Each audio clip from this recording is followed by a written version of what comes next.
In the seemingly peaceful suburbs of Cottonwood Heights, Utah, Jennifer Gledhill, a mother of three, shocked the world when she allegedly shot and buried her husband, Matthew Johnson, during their contentious divorce. What began as a small disagreement spiraled into a tragic crime, with Jennifer preparing for a courtroom showdown set for December 2025. But how did a bitter divorce end in murder? Was it love gone wrong, or simply the devastating consequences of financial struggles? Strapped in this tale of betrayal, deceit, and shocking twists will have you questioning everything you thought you knew about suburban life. The picture-perfect family until the camera shattered. At first glance, Jennifer and Matthew were a quintessential couple, a lovely home in prestigious neighborhood, 3 kids, and a picture-perfect Instagram life. Matthew, a proud Utah National Guardsman, looked like the poster child for patriotism, while Jennifer, always dressed to impress, appeared to have mastered the art of motherhood and community involvement. They were the type of couple you'd expect to see in a magazine, right? But if this were a TV show, we'd all know something was off after episode 1. Behind their curated family photos, a storm was brewing. The reality? Their marriage was anything but perfect. Friends later revealed that Jennifer filed for divorce in July 2024, right when summer was supposed to be fun. Instead, the couple was embroiled in a custody battle. Tensions were rising faster than a pot of water on the stove.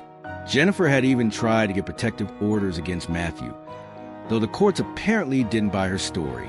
It's like watching a drama unfold in slow motion, and none of us were prepared for the explosive finale. Imagine being stuck in a bad reality show where the only thing worse than the drama is the plot twist at the end. An affair, a confrontation, and one dead husband. The stuff Lifetime movies are made of. Here's where the plot thickens. Jennifer, who'd been married to Matthew for over a decade, decided that the grass was greener elsewhere. End of the affair. The man of her dreams, at least temporarily, was someone she met through mutual friends. Oh, and Matthew found out. Now, picture this, a passionate confrontation between a betrayed husband and an angry wife. Words flew faster than a Twitter feud, and it wasn't pretty. Jennifer allegedly told Matthew, "You don't owe me anymore." That, my friends, is a very dangerous line to say, especially when there's a loaded gun around. On the night of September 20th, 2024, things took a turn for the worse. Matthew allegedly fell asleep, completely unaware of the drama unfolding. Jennifer, reportedly in a fit of rage and perhaps a little too sure of herself, decided it was time to make the ultimate statement. She allegedly shot Matthew in cold blood, but rather than throw on her best "I'm devastated" face for the cops, Jennifer calmly carried his body to a rooftop container, loaded it into her van, and buried it like a misplaced garden gnome in a remote area. Remember, this is a movie, it's real life, and it's more chilling than any plot twist a writer could imagine. I did what now? Jennifer's big oops moment came when she visited her lover's house in the dead of night on September 22nd, 2024. Imagine the scene. Jennifer walks in, casually drops the bomb, and says, "Oh, by the way, I killed my husband."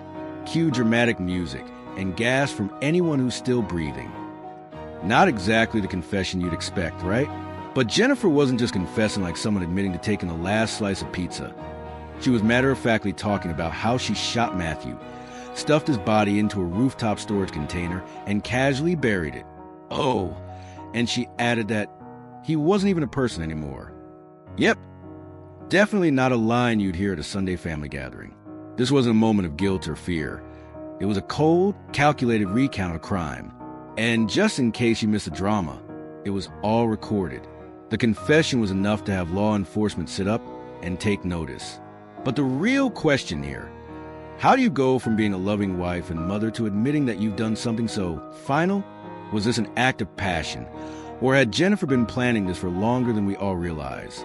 Is this a case of sudden passion? Or just a very calculated, very dark series of events? Family ties and ties to the crime scene. If you think this family drama can't get any crazier, hold on to your hat. Jennifer's parents, Thomas and Rosalie Gledhill, were allegedly caught in the middle of the cover-up. According to search warrants, they didn't just sit idly by. Oh no, the Gledhills were allegedly seen cleaning the house late into night on September 24th, 2024, scrubbing away the evidence of their daughter's crime, like it was just another spring cleaning task. As we all know, helping cover up a murder is a far cry from doing the laundry.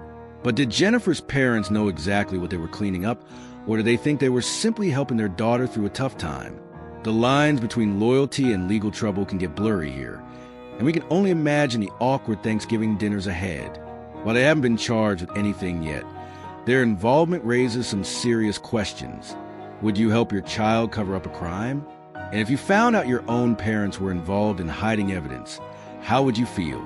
This just keeps getting more complicated, doesn't it? Missing body, missing closure.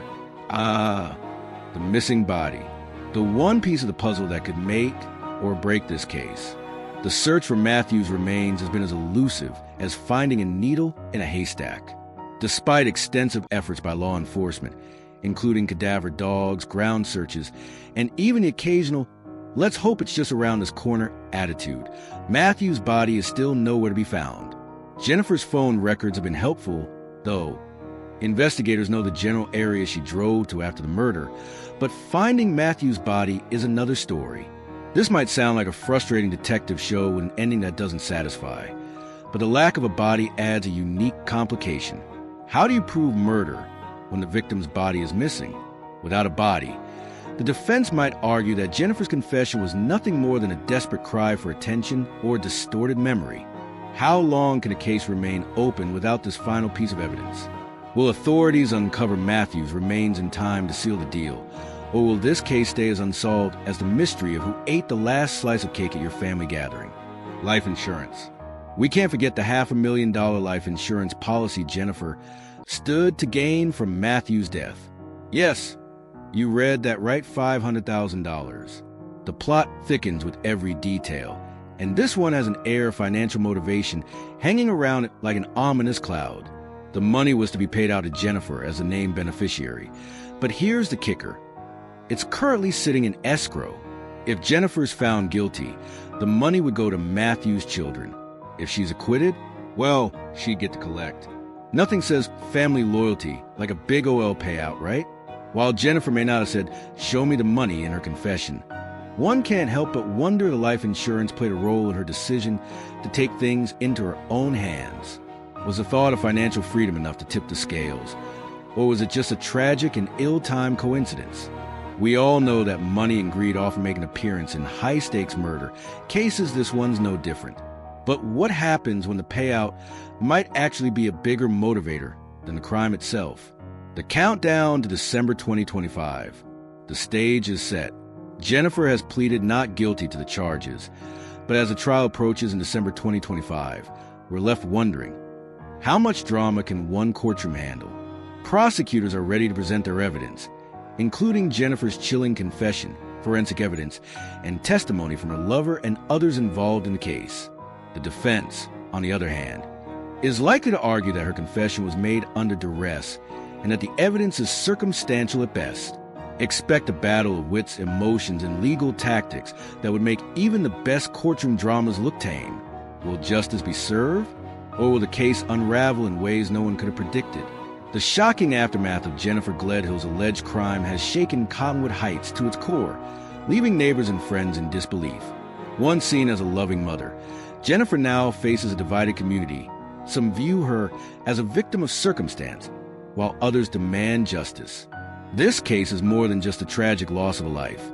It's a reflection of the hidden complexities within families, trust, and betrayal. It serves as a stark reminder that sometimes the truth behind closed doors is darker than we can imagine. Was this a crime of passion or cold, calculated murder? What do you think? Was it rage or a calculated crime? Let us know in the comments. If you enjoyed the video, don't forget to like, subscribe, and ring the bell for more shocking stories. Thanks for watching.